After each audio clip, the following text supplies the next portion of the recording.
우리 함께 말씀 보겠습니다. 오늘 주시는 하나님의 말씀은 고린도전서 5장 9절로 13절의 말씀입니다. 고린도전서 5장 9절로 13절의 말씀 제가 여러분에게 봉독해 드리겠습니다.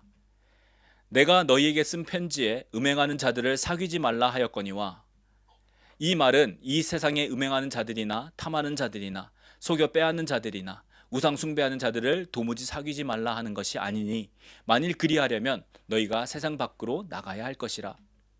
이제 내가 너희에게 쓴 것은 만일 어떤 형제라 일컫는 자가 음행하거나 탐욕을 부리거나 우상 숭배를 하거나 모욕하거나 술 취하거나 속여 빼앗거든 사귀지도 말고 그런 자와는 함께 먹지도 말라 함이라. 밖에 있는 사람들을 판단하는 것이야 내게 무슨 상관이 있으리요마는 교회 안에 있는 사람들이야 너희가 판단하지 아니하랴. 밖에 있는 사람들은 하나님이 심판하시려니와 이 악한 사람은 너희 중에서 내쫓으라. 아멘. 아멘. 네, 저희가 함께 고린도전서를 살펴보고 있습니다. 네, 우리는 그리스도인이라고 불리는 사람들입니다. We are Christian. 네, 우리는 그리스도인이라고 불리는 사람들이다. 예, 그리스도인이라는 의미는 그리스도께 속한 사람, belong to Christ. 그리스도의 사람이라는 뜻입니다. The man of Christ. 네, 그리스도께 속한 사람, 그리스도의 사람이라고 우리는 그리스도인이라고 부릅니다. 크리스천이라고 불리는 것이죠. 그러니까 우리가 종교가 기독교, 그리스도교여서 우리가 그리스도인이라고 불리는 것이 아니라 그리스도께 속한 사람을 부르는 말이 그리스도인이다라는 것입니다. 그리고 교회는 이런 그리스도인들이 모이는 모임을 말합니다. 영어로는 assembly라고 하죠. 네, 모임. 네. 그러니까 교회는 이 그리스도인들이 모이는 모임을 가리키는 거예요. 우리는 보통 이 교회를 특정한 장소, place라고 생각을 합니다. 그래서 우리가 교회를 간다 또는 우리가 교회에서 만나자 이런 이야기들을 많이 합니다. 그런데 성경이 말하는 교회, 성경에는 에클레시아라고 표현되어 있는데 이 교회는 거룩한 자들, 그러니까 성도들이, 세인트들이 함께 모이는 그 모임을 우리가 교회라고 부른다는 거예요. 그런 어셈블리를 우리가 교회라고 부른다는 것입니다. 그래서 예수님이 이렇게 말씀하셨죠. 두셋이 내 이름으로 모인 곳에 나도 너희와 함께 있겠다. 그러니까 두셋이 예수 이름으로 모이면 그곳이 교회라고 부를 수 있다라는 겁니다. 그러니까 단 두 명이 예수님의 이름으로 모여도 그곳에 예수님께서 함께 하시면 거기가 교회라는 거예요. 그 모임을 교회라고 부를 수 있다라는 것입니다. 그러니까 예수님이 함께하는 모임, 어셈블리, 지금 우리가 모여있는 이곳이 그러니까 교회가 되는 것입니다. 단 두 명이 모인다 할지라도, 두셋이라고 했죠. 네, 단 두 명이 모인다 할지라도 예수 이름을 모이면 그 모임이 교회라고 부를 수 있다는 겁니다.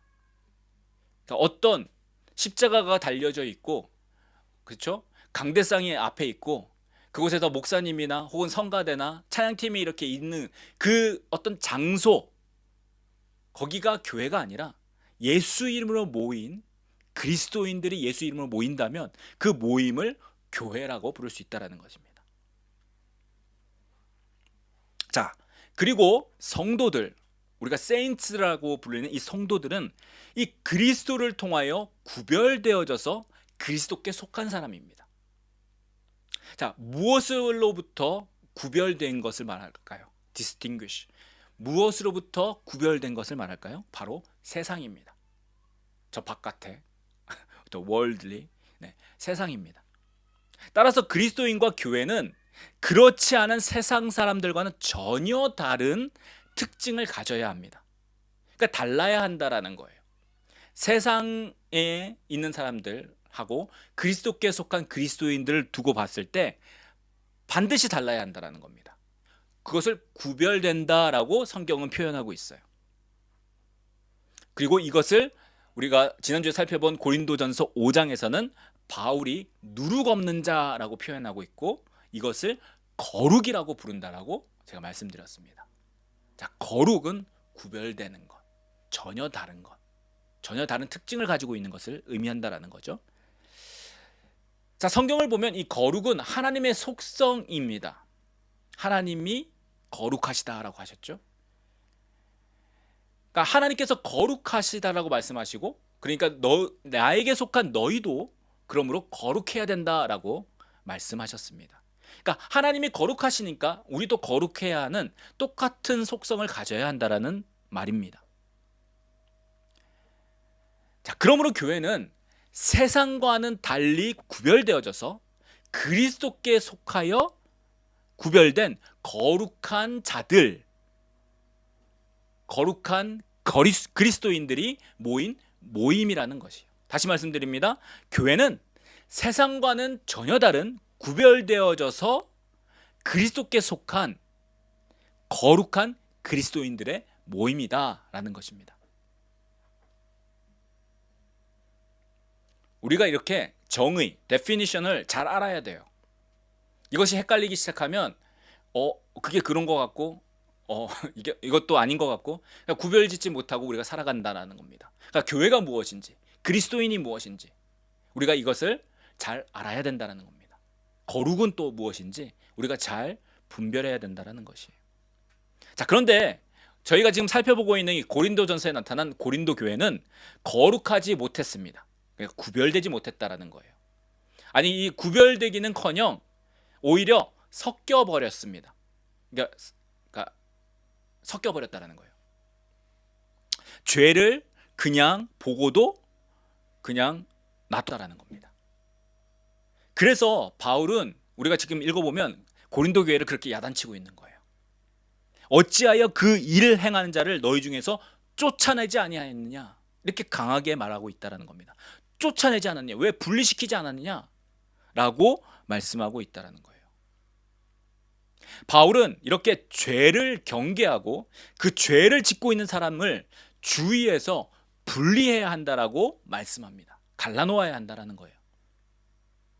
누룩이, 아까 누룩이 죄라고 성경에서 표현된다고 하죠. 이 누룩이, 이스트가, 그렇죠, 반죽이 섞여 있으면 조금을 넣어도 전체에 퍼져버리는 것처럼 죄도 똑같이 작게 있을지라도, 한 사람이 죄를 지었더라도 죄는 전염성이 있어서 금방 옮겨간다라는 겁니다.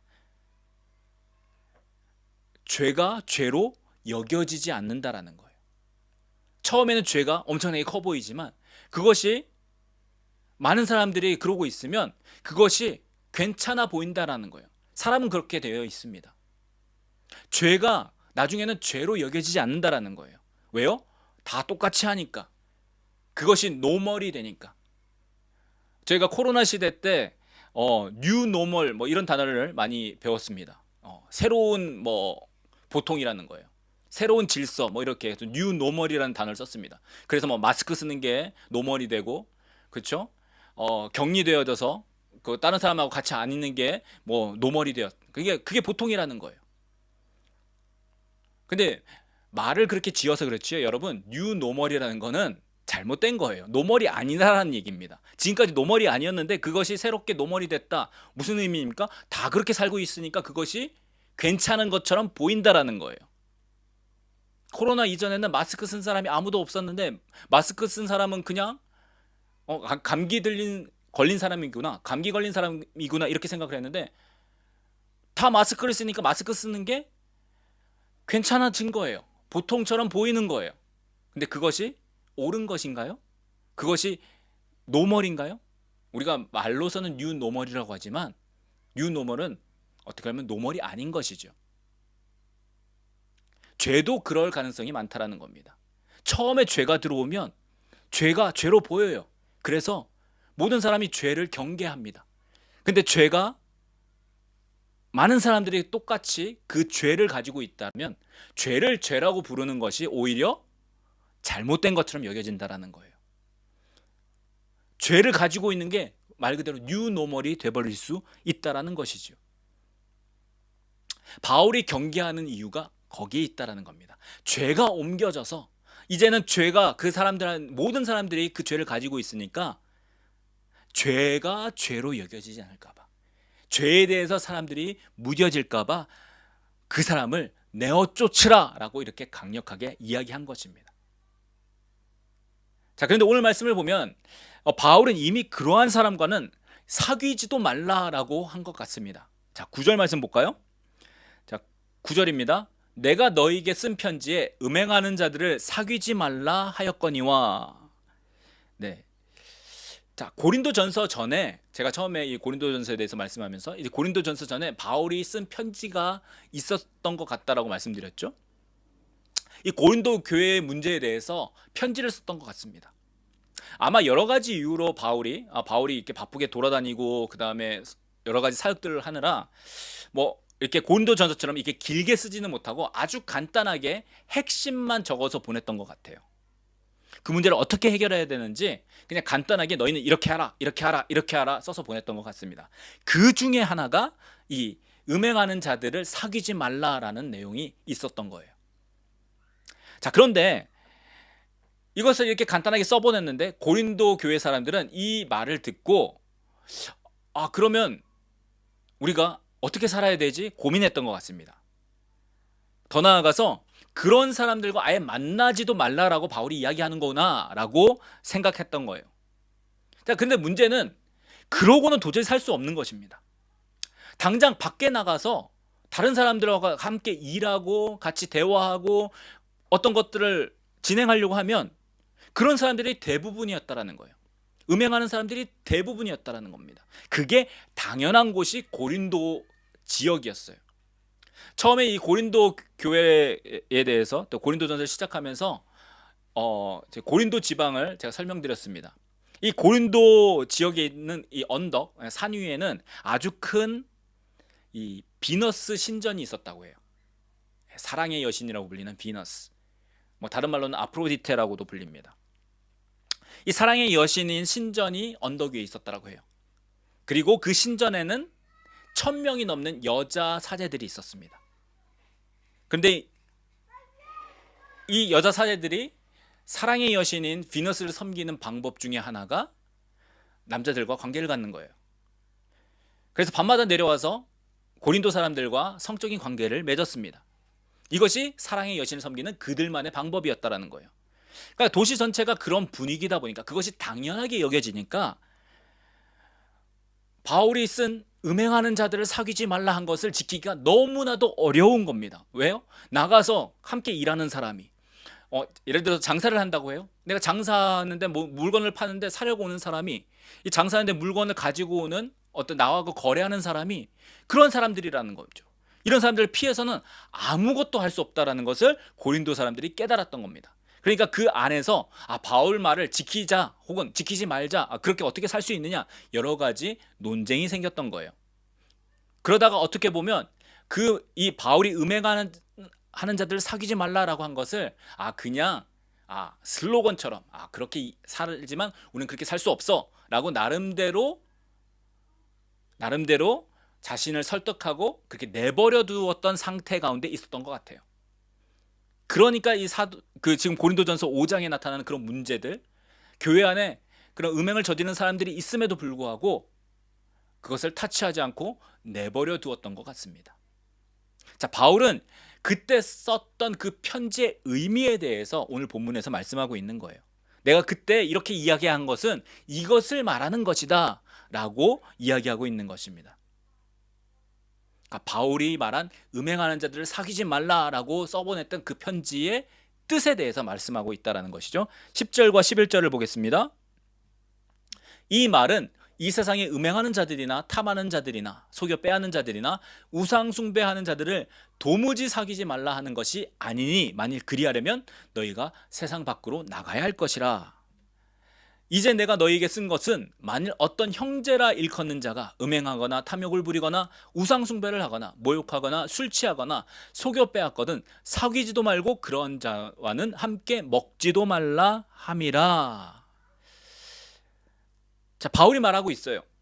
그때 써서 보낸 그 말의 의미는, 그때 그 편지의 그 뜻을, 그 편지에서 말한 그 뜻은 이러한 것이다 라고 이야기하고 있는 거예요. 아예 세상 밖으로 나가서 전혀 아무도 만나지 말고 너희끼리 모여서 하나님만 예배하고 찬양하라, 이런 말이 아니라는 것입니다. 바울이 음행하는 자라고 이야기했지만 바울은 여기서 이야기하면서 모든 죄에 대해서, 죄의 속성에 대해서 다 이야기하고 있습니다. 탐하는 것, 속여 빼앗는 것, 우상 숭배하는 것, 이러한 것들을 하는 모든 사람들을 도무지 만나거나 사귀지 말라 하는 것이 아니라는 것이에요. 그러니까 교회 밖에 있는 사람들이 어떻게 하는지, 그 사람들이 무엇을 하는지, 그 사람들이 죄를 짓는다고 해서 그 사람들을 만나지도 사귀지도 혹은 거래하거나 함께 장사하거나 그런 것을 말하는 것이 아니라는 의미입니다. 이 말은 너희들, 이 편지를 받는 너희들, 곧 교회에게, 그리스도인이라고 불리는 교회에게 한 것이다 라고 바울이 설명하고 있는 거예요. 형제라고 불리는 사람, 형제라고 불리는 사람, 어떤 형제라 일컫는 자가 이렇게 되어 있죠. 형제라고 불리는 사람 누구입니까? 그리스도인이라는 거예요. 그리스도께 속하여 서로가 형제라고 부르는 그 사람들 가운데 너희가 만약 그러한 사람이 있다면 사귀지도 말고 심지어 함께 먹지도 말라라고 바울이 이야기한 것이랍니다. 그러니까 바울이 이렇게 이야기한 이유와 목적을 우리는 알아야 되겠죠. 자, 여기에서 바울은 그리스도인의 삶에 대해서 중요한 두 가지를 말씀하고 있어요. 첫 번째는 그리스도인과 교회는 중세 시대의 수도원, 메디이브 타임에 그 모나스터리가 있어요. 거기 보면 이 몽크들이, 그 수도사죠. 이 몽크들이 저기 산 속에 들어가서 자기네들끼리 삽니다. 왜요? 저기 세상은 더러운 곳이고 악한 곳이고 그러니까 우리는 떨어져서 우리끼리 거룩하게 살아야 된다. 우리는 구별되었다. 이렇게 하면서 산 속에 들어가서 살았어요. 네. 자, 바울이 말하는 것은 그런 것이 아니라는 겁니다. 바울이 말하고 성경이 말하는 거룩과 구별은 세상과 분리되어서 우리끼리 좋아요, 우리끼리 하나님 예배해요, 산속에 들어가서 우리만 만나요, 이런 것이 아니라는 것이에요. 자기들끼리 세상에 더러운 것, 세상은 나쁜 거야 그러면서 세상 속에 있지 아니하고 세상 밖으로 나가서 사는 사람들을 가리킵니다. 바울이 말하는 그리스도인과 교회의 거룩, 그 구별은 그런 것이 아니라는 것입니다. 세상 밖으로 나가는 것이 아니에요. 자, 바울이 그리스도의 삶에 대해서 말하는 두 번째는 그리스도인과 교회는 세상과 분명히 달라야 한다는 것입니다. 그리고 그 다른 사람들과는 함께하지 말고 분리되어서 전혀 다른 모습을 나타내야 된다라고 말씀하고 있다는 거예요. 그러니까 바울의 의미로서는 그리스도인과 교회는 세상 속에서 분명하게 구별되고 분리된 사람들이라는 겁니다. 세상에서 딱 놓고 봤을 때, 세상 속에 있을 때 분리될 수 있어야 된다는 겁니다. 이거 갖고 저거 갖고가 아니라 확연하게 구별되어진 사람이 그리스도인이다, 교회다라고 바울이 가르치고 있다는 것이죠. 자, 그렇다면 우리는 이 그리스도인과 교회는 세상 속에서 어떻게 분명하게 구별되고 분리될 수 있는지를 우리가 점검해야 됩니다. 왜냐하면 우리가 세상 속에 있기 때문에 세상의 영향을 받아요. 우리도 세상에 영향을 주기도 하지만 세상이 대부분이기 때문에, 주유기 때문에 세상으로부터 영향을 받는다라는 거죠. 그렇기 때문에 구별되고 분리되지 않으면 그것이 섞여서 그것이 좋은 줄 알고, 그것이 맞는 줄 알고, 그것이 그냥 노멀이 되어서 살아간다라는 것이죠. 그렇게 될 수밖에 없다라는 것입니다. 그러므로 우리는 반드시 무엇을 가지고 우리가 세상과 다른지를 우리가 반드시 알고 있어야 돼요. 이것을 제대로 알아야 참된 그리스도인과 교회가 될 수 있지 않겠습니까? 오늘날 우리가 그리스도인이냐고 물어보면 당신 그리스도인이십니까? 저 교회 다녀요, 이렇게 이야기합니다. 당신 그리스도인입니까? 물으면 저 십자가 목걸이 했어요, 이렇게 이야기하죠. 내 차에 물고기 마크 붙이고 다녀요. 밥 먹을 때 식사 기도합니다.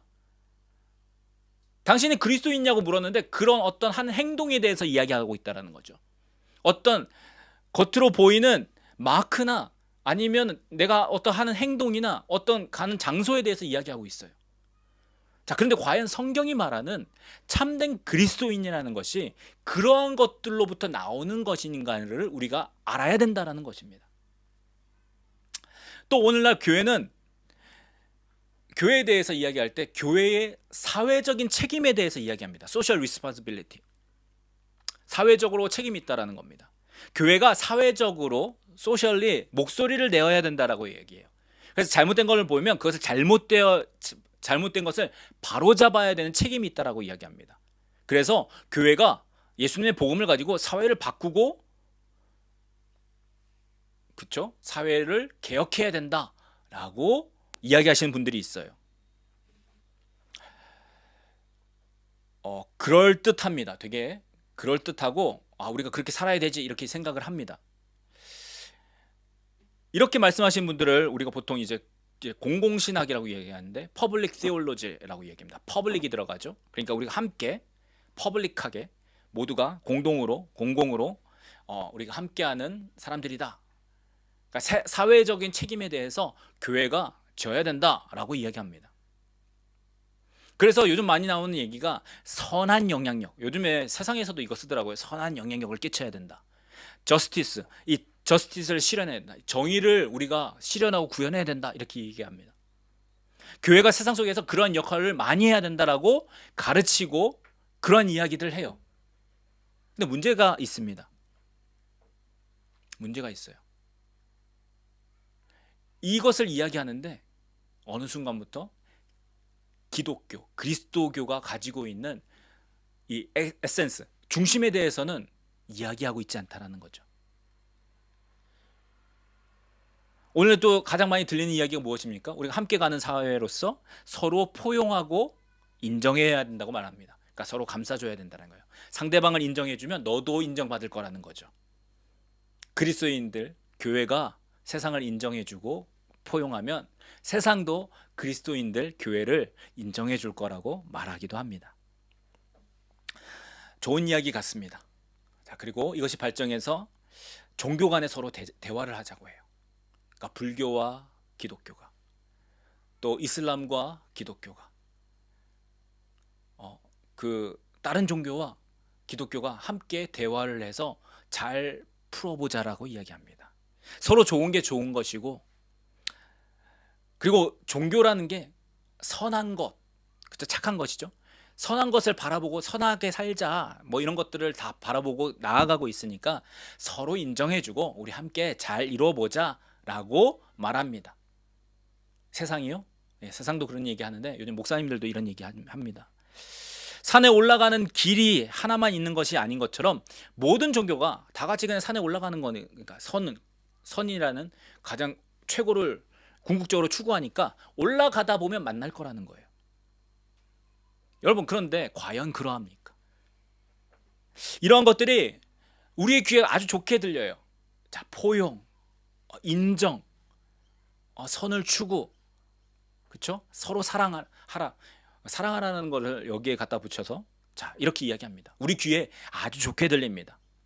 마음이 아주 좁아 터진 게 아니라 다른 사람들도 품을 수 있을 만큼, 세상의 모든 사람들을 인정해 줄 만큼 아주 넓은 것 같습니다. 그렇죠? 교양 있는 사람들 같고, 그렇죠? 세상 가운데서 지식 있는 사람 같습니다. 현대인이라면 그렇게 살아야 된다는 거예요. 현대 그리스도인이면 이렇게 모습을 나타내야 된다라고 우리가 이런 가르침을 오늘날 아주 많이 듣고 있습니다. 그런데 문제는 과연 그러하냐라는 거예요. 여러분이 가진 성경이 과연 그것을 이야기하느냐라는 겁니다.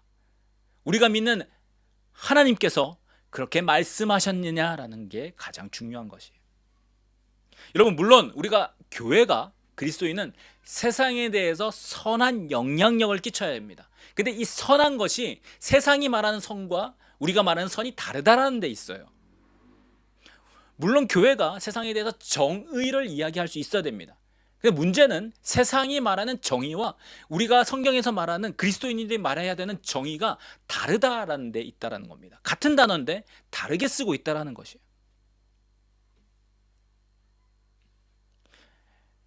만약 누군가가 선한 영향력이나 정의에 대해서 말할 수 있는 것이 교회의 정체성이며 그리스도인의 정체성이냐고 물어본다면, Identity of Christian이라고 물어본다면 저는 아니라고 대답할 것입니다. 그것이 우리를 나타내는 모습이 아니라는 거예요. 정체성이라는 말 알죠? 아이덴티티. 그것을 가지고 있으면 그 특징을 나타내는 거죠. 네. 예를 들어 소금은 짠맛이 있어요. 짠맛은 소금의 정체성이에요. 성경에 있는 것처럼, 근데 소금이 짠맛을 잃으면 소금이 아닌 거죠. 우리가 소금이 소금으로 필요한 이유는 짠맛을 내기 위한 겁니다. 그렇죠? 그러니까 짠맛은 소금의 아이덴티티, 정체성이에요. 소금이 소금 되게 하는 게 짠맛이라는 것입니다. 자, 그러면 그리스도인이 되게 하는 것, 그 정체성이 어디에 있느냐라는 거예요. 그것이 선한 영향력입니까? 세상에 대한? 그것이 세상에 대한 어떤 정의를 말하고 사회운동적으로 사회를 바꾸는 것이냐라는 거예요.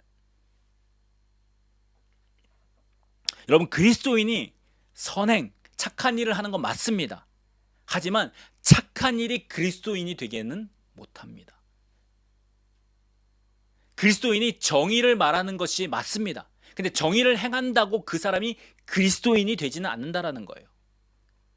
그러니까 우리가 지금 살펴봐야 되는 것은 무엇이 나를 그리스도인이 되게 하였느냐, 무엇이 나를 그리스도인의 아이덴티티를 주었느냐를 우리가 분명히 알아야 한다는 겁니다. 무엇이 나를 그리스도인이 되게 했습니까?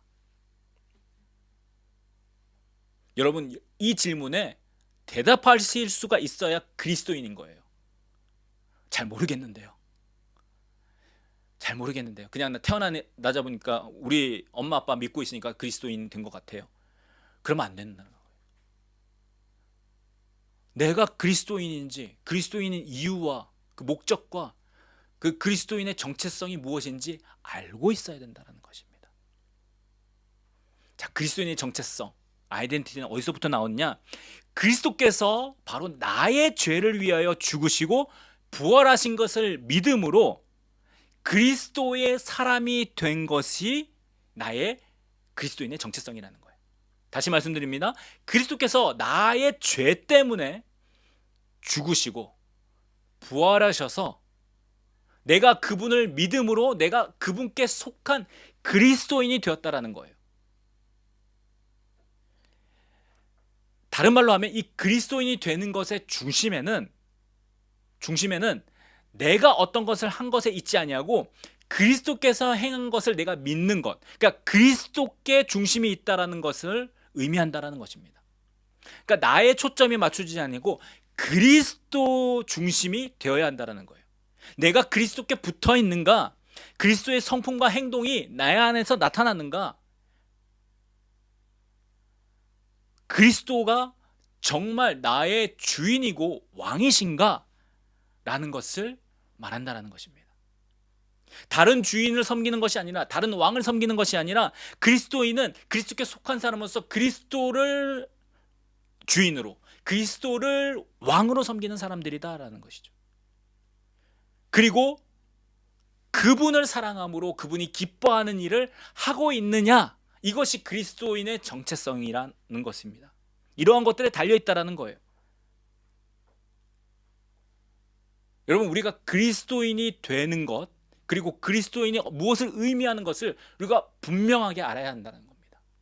일주일에 한번 교회 가는 것, 내가 밥 먹을 때 기도하는 것, 그것이 여러분을 그리스도인으로 만드는 것이 아니라 여러분이 선한 일을 하고 정의를 말하고 세상 가운데서 어떤 좋은 일을 하는 것, 그것이 여러분이 그리스도인으로서 살아가는 정체성이 아니라 그리스도를 주인으로, 그리스도를 왕으로 모시고서 그분이 기뻐하시는 일을 행하는 사람들이 그리스도인이다라는 거예요. 이것이 그리스도인의 정체성입니다. 그리스도인이 그리스도인이 되게 하는 이유와 목적,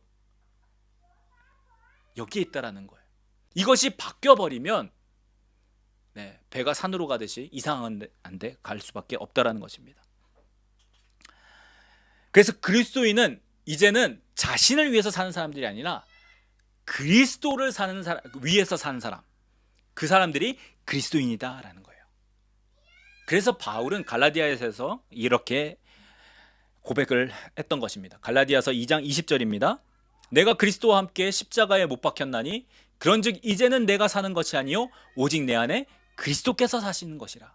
이제 내가 육체 가운데 사는 것은 나를 사랑하사 나를 위하여 자기 자신을 버리신 하나님의 아들을 믿는 믿음 안에서 사는 것이라. 아멘. 내가 사는 것이 아니라고 이야기합니다. 내 안에 그리스도를 위해서 산다라는 거예요. 내가 아직도 육체 가운데 사는 이유는 나를 사랑하사 나를 위하여 자기를 내어주신 그 하나님의 아들을 믿는 믿음 안에서, 그러니까 그분을 위해서, 그분의 뜻을 이루기 위해서, 그분이 기뻐하는 것을 행하기 위해서 살아가는 것, 이것이 그리스도인의 정체성이다 라고 말씀하고 있는 것입니다. 나를 사랑하셔서 나를 위하여 죽어주신 그분을 너무도 사랑하기에, 그분이 나의 주인이 되셨기에, 그분이 나의 왕이 되셨기에 그것을 인정함으로 살아가는 사람들, 그 사람들이 그리스도인이다라는 거예요. 그러니까 절대로 세상과 섞여질 수가 없는 것입니다. 그리스도인은 세상과 함께할 수가 없는 거예요. 세상 속에 가만히 놔둬도 반드시 분리되게 되어 있습니다. 왜요? 세상의 왕과 주인은 다르거든요. 주인이 달라요. 성경에 보니까 세상의 왕은 마귀다라고 이야기합니다. 근데 우리의 주인과 왕은 누구라고요? 그리스도. 다른 주인과 왕을 섬기는데 어떻게 똑같을 수 있느냐라는 거예요. 어떻게 함께 행동하고 같은 곳을 바라보고 좋게 나아갈 수 있느냐라고 우리가 볼 수 있다라는 것입니다.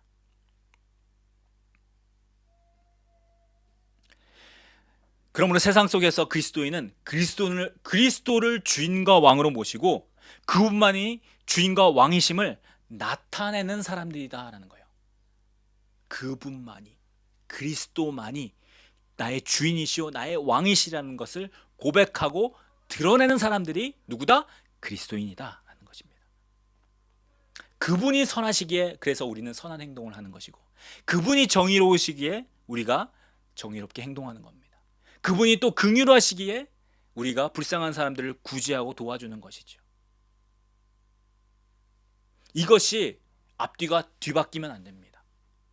선한 것이 우리를 그리스도인으로 만들지 아니하고, 구제하는 것이 우리를 그리스도인으로 만들지 아니하고, 정의를 행하는 것, 사회적으로 참여해서 좋은 일 많이 하는 것, 그것이 우리가 그리스도인 되는 어떤 정체성이 아니라는 거예요. 우리가 그리스도인이 되었기 때문에 그런 일들이 자연스럽게 나가는 것입니다. 사랑하는 여러분, 오직 예수 그리스도만이 우리의 주인이시요 왕이 되십니다.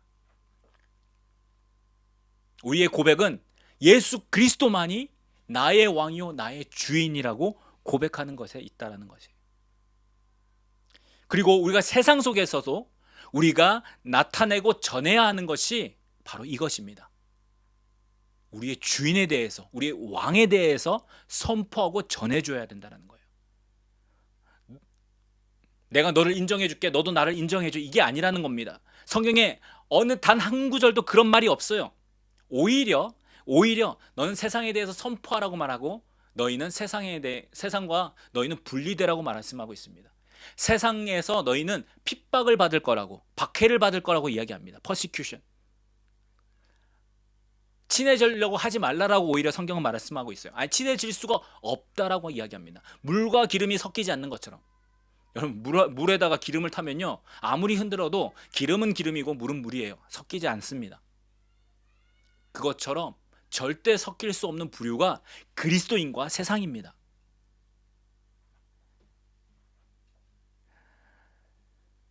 여러분, 세상은 다른 거 다 하라고 합니다. 다른 거 다 하고 너희가 하고 싶은 거 다 하라고 이야기합니다. 그런데 오직 이 메시지만은 듣기 싫어해요. 예수 그리스도만이 주인이요 왕이시며 그분만을 믿으라는 이 메시지만을 싫어합니다. 다른 이름으로는 구원할 수 없으니 오직 예수의 이름을 믿으라고 하면 싫어한다라는 거예요. 선한 일 하라고 합니다. 구제도 하라고 이야기해요. 정의에 대해서도 말하고 합니다. 거기에 대해서는 괜찮다고 이야기해요. 함께 일하자고도 합니다. 자, 그런데 예수 이름만에 대해서는 이야기하지 말라고 합니다. 예수 이름으로만 구원받을 수 있다. 예수만이 길이요 진리요 생명이다라고 이야기하지 말라라고 합니다. 예수 이름만 전하지 말고 우리는 다 함께 할 수 있다라고 이야기해요. 사랑하는 여러분, 우리는 세상 사람들에게 잘 보여서 그들을 예수 믿게 할 수 있다라는 속임수에서 벗어나야 합니다. 내가 착한 일 하니까, 내가 선한 일을 하니까, 내가 좋은 일을 하고 구제를 하니까 세상 사람들이 그리스도인들을 좋게 봐서 내가 예수님을 믿어줄게, 이렇게 진행되지 않는다라는 거예요. 세상 사람들이 인정받아서 세상 사람들에게 인정받으면 그리스도인들이 세상 가운데서 인정받고 그리고 하나님께 영광이 될 거다, 이런 속임수에 넘어가지 말라라는 겁니다. 세상에게 교회를 잘 보이면 세상 사람들이 교회에 믿을 거라고 나올 거라는 그런 이상한 착각에 빠지지 말라라는 거예요. 여러분, 그것이 교회입니까? 교회의 정체성을 가지고 있지 않은데 교회라는 공간에 나온다고 해서 그것이 어떻게 교회가 될 수 있습니까? 아까 교회는 그리스도인들의 모임, 그리스도께 속한 사람들의 모임, 그리스도인을 주인으로 모신 사람들의 모임이라고 말씀드렸죠. 그리스도인들이 아닌 사람들이 모여있는데 그것이 교회라는 것이, 간판만 교회라고 거기서 십자가가 붙어 있다고 해서 그것이 교회가 되겠느냐라는 거예요. 교회라는 정체성이 전혀 없는데 어떻게 교회라는 공간이라고, 교회라고 이름 붙였다고 해서 그것이 교회가 될 수 있느냐라는 것입니다. 그리스도인이 될 수 있겠느냐라는 것이에요. 그리스도인은 세상과 구별된 전혀 다른 존재입니다. 여러분, 세상에 잘 보이려고 하지 마십시오. 세상에 칭찬받으려고 여러분의 가장 중요한 가치인 그리스도인의 정체성을 버리지 말라라는 것입니다. 세상은 그리스도인과 절대 섞일 수 없는 존재입니다. 여러분이 예수 이름을 가지고 있는 한 세상은 여러분을 미워할 것입니다. 성경에도 그렇게 기록되어 있어요. 세상이 핍박할 것이라고, 너희가 내 이름 때문에 세상이 너희를 미워할 것이라고. 오히려 세상이 여러분을 잘 대해주고 인정해주면 여러분 주의하시고 경계하셔야 됩니다. 의심하셔야 돼요. 돌아보아야 됩니다.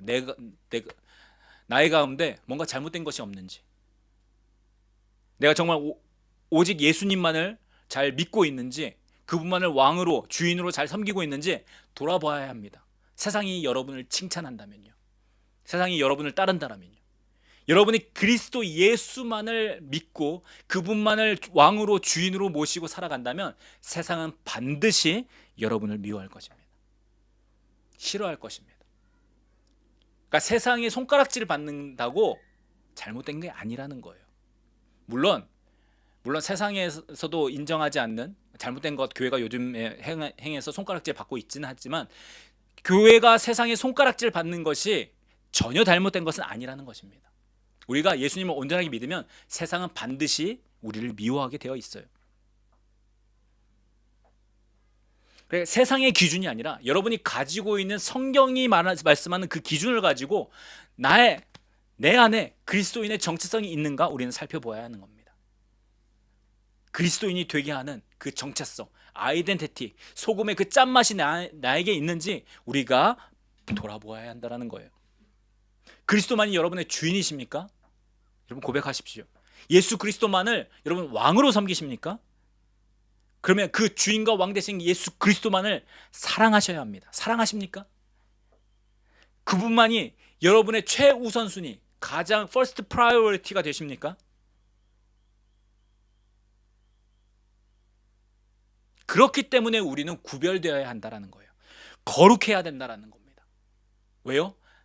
우리의 왕이신 분, 주인 되신 분이 거룩하시기에, 구별되시기에, 세상과 다르시기에 우리도 그분에게 속했으니 구별되어져서 거룩해져야 한다는 겁니다. 내 주 나의 왕 되신 그분을 너무도 사랑하기에 나도 그분과 같이 거룩해지는 것, 그리고 그분을 사랑하기에 그분이 기뻐하시는 것, 그분이 즐거워하시는 것을 행하는 것입니다라는 겁니다. 자, 바울은 이어지는 12절과 13절에 다음과 같이 이야기합니다.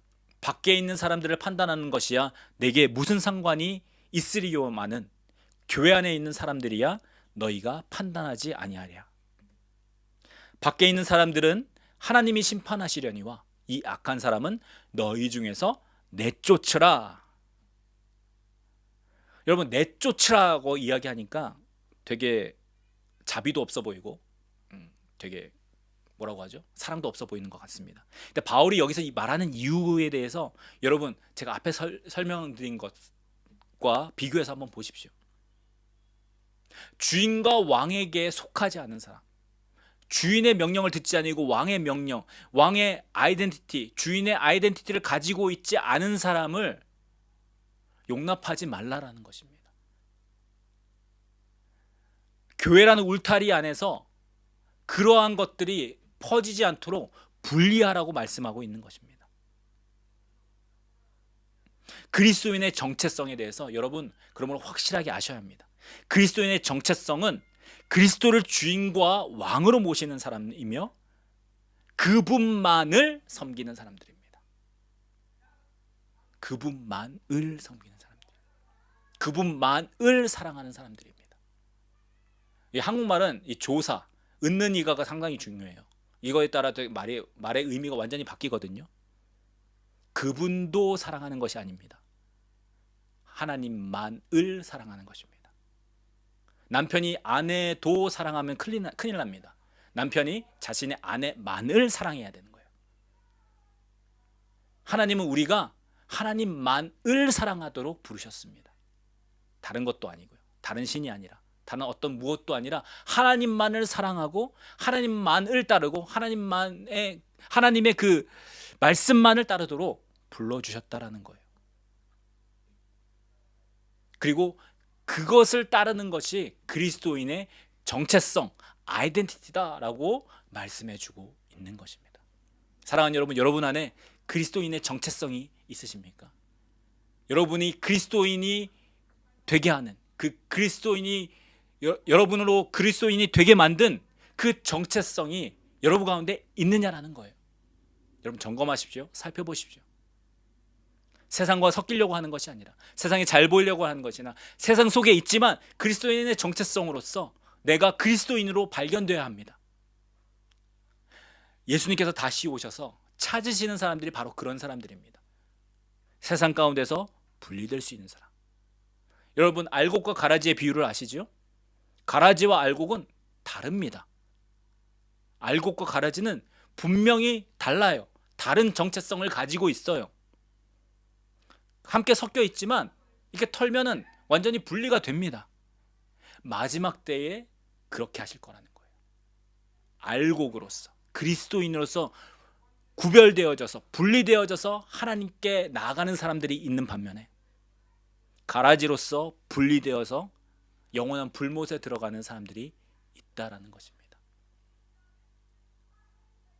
여러분, 세상을 쫓지 마시고, 세상을 따라 살지 마시고, 세상 가운데서도 우리 하나님의 명령대로 하나님의 말씀을 지키는, 하나님을 왕과 주인으로 섬기는 저와 여러분 되기를 축복합니다.